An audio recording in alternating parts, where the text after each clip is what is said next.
అదరగొట్టే కారం రంగు రుచి ఆచి కారం పొడి.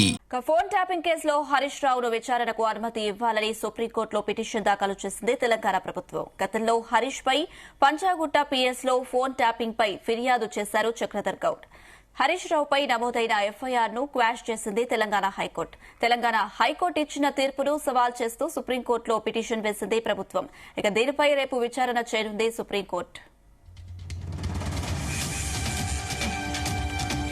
ఇదే అంశం సంబంధించి మరిన్ని అప్డేట్స్ మా క్రైమ్ బ్యూరో చీఫ్ రవితేజ అందిస్తారు. రవితేజ, ఫోన్ ట్యాపింగ్ కేసులో మాజీ మంత్రి హరీష్ రావును విచారణకు చేపట్టాలంటూ అనుమతి ఇవ్వాలని సుప్రీంకోర్టులో తెలంగాణ రాష్ట్ర ప్రభుత్వం ఒక పిటిషన్ దాఖలు చేసినట్టుగా సమాచారం అందుతుంది. గతంలో హరీష్ రావుపై పంజాగుట్ట పోలీస్ స్టేషన్ లో ఫోన్ ట్యాపింగ్ కి పాల్పడ్డాడంటూ ప్రస్తుతం బీజేపీ పార్టీలో ఉన్నటువంటి చక్రధర్ గౌడ్ అనే నాయకుడు పంజాగుట్ట పోలీస్ స్టేషన్ లో కేసు నమోదు అవ్వడంతో దానిపైన కోర్టు హరీష్ రావు పై నమోదైనటువంటి ఎఫ్ఐఆర్ ని తెలంగాణ హైకోర్టు క్వాష్ చేస్తూ ఈ నిర్ణయాన్ని వ్యక్తం చేయడం జరిగింది. తెలంగాణ హైకోర్టు ఇచ్చినటువంటి తీర్పుని సవాల్ చేస్తూ సుప్రీంకోర్టులో రాష్ట్ర ప్రభుత్వం ఒక పిటిషన్ దాఖలు చేసి ఈ రోజు నవీన్ రావుని విచారణ చేపట్టాము. ప్రస్తుతం అతను బీఆర్ఎస్ పార్టీకి ఎమ్మెల్సీగా ఉన్నాడు. గతంలో సిట్ ని రద్దు చేసి కొత్త సిట్ ని ఏర్పాటు చేసిన తర్వాత రాజకీయ నాయకుల ప్రమేయంతో ఈ ఫోన్ ట్యాపింగ్ అనేది జరిగిందంటూ నేరుగా పోలీసులే ఈ స్టేట్మెంట్ ఇవ్వడంతో ఆ రాజకీయ నాయకులు ఒక్కరొక్కరుగా విచారించాల్సినటువంటి అవసరం ఉంది. ఈ వ్యవహారం అంతా సుప్రీంకోర్టులో నడుస్తుంది కాబట్టి సుప్రీంకోర్టులో ఒక పిటిషన్ దాఖలు చేసి తెలంగాణ రాష్ట్ర ప్రభుత్వం హరీష్ రావు ఎఫ్ఐఆర్ ని క్వాష్ చేస్తూ నిర్ణయం తీసుకొని ఆ పిటిషన్ ని క్వాష్ చేసిందో దానిపైన సవాల్ చేస్తూ సుప్రీంకోర్టుని ఆశ్రయించి నవీన్ రావుని ఈ రోజు విచారణ చేపట్టాము. రేపు మాజీ మంత్రి హరీష్ రావుని ఫోన్ ట్యాపింగ్ కేసులో విచారణ చేపట్టాలి. హరీష్ రావు నోరు తెరిస్తే చాలా మంది రాజకీయ నాయకులు పోలీసుల యొక్క పాత్ర కూడా వెలుగులోకి వస్తాయి. 10 ఏళ్ల పాటు బీఆర్ఎస్ పార్టీని అడ్డు పెట్టుకుని అధికార దుర్వినియోగానికి పాల్పడ్డారు.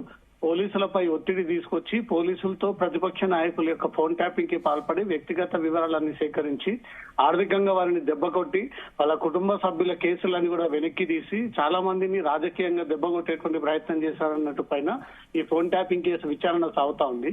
ఇది టెలిఫోన్ యాక్ట్ ప్రకారంగా విరుద్ధంగా టీఆర్ఎస్ ప్రభుత్వం పోలీసులని చేతబెట్టుకొని ఇష్టానుసారంగా రాజకీయ నాయకుల యొక్క ఫోన్ ట్యాపింగ్ అంతర్గతంగా కుటుంబ సభ్యులు మాట్లాడుకునేటువంటి వివరాలన్నీ కూడా బయటికి తీసి వారిని బెదిరింపులకు పాల్పడి వారితో బ్లాక్ మెయిలింగ్ కి పాల్పడ్డారంటూ వీరిపైన అభియోగాలు మోపారు. కాబట్టి వీటన్నిటిని దృష్టిలో పెట్టుకుని తెలంగాణ ప్రభుత్వం హరీష్ రావుని విచారణ చేపట్టాలి. హరీష్ రావుని విచారణ చేపట్టే విధంగా తమకు అనుకూలమైనటువంటి ఆర్డర్స్ ఇవ్వాలంటూ కూడా సుప్రీంకోర్టుని ఆశ్రయించారు. కాబట్టి రేపు సుప్రీంకోర్టులో హరీష్ రావు తరఫున ఈ పోలీస్ శాఖ ఇటు ప్రభుత్వం వేసినటువంటి పిటిషన్ పైన విచారణ జరిపి ఒక కీలకమైనటువంటి నిర్ణయాన్ని వ్యక్తం చేసేటువంటి అవకాశం ఉందని సార్. రవితేజ, అయితే ఈ కేసుకు సంబంధించి హరీష్ రావును విచారించేందుకు కోర్టు అనుమతించే అవకాశాలు ఎంతవరకు ఉన్నాయి? తెలంగాణ హైకోర్టు హరీష్ రావు పై నమోదైనటువంటి ఎఫ్ఐఆర్ ని ఇప్పటికే క్వాష్ చేస్తూ అతనితో సంబంధం లేదు అనేది కూడా కోర్టు తేల్చడం జరిగింది.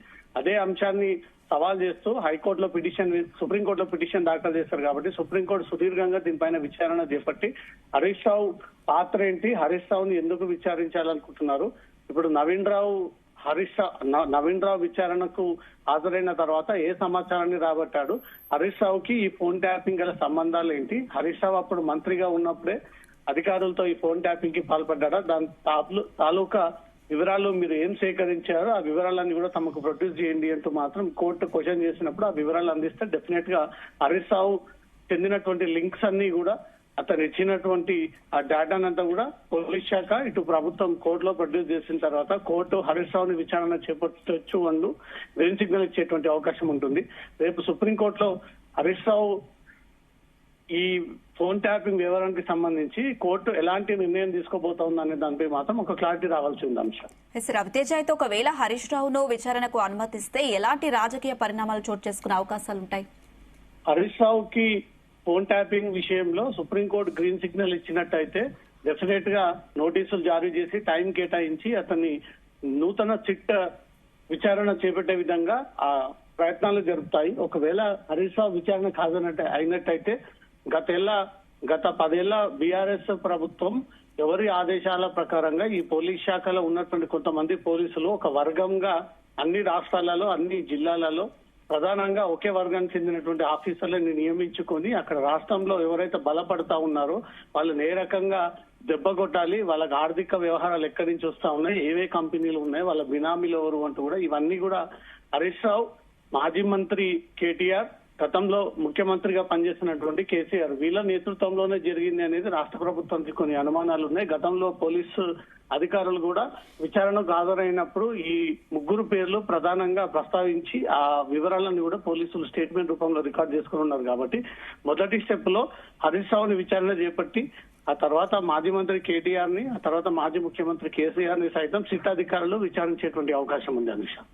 Right Raviteja, thank you.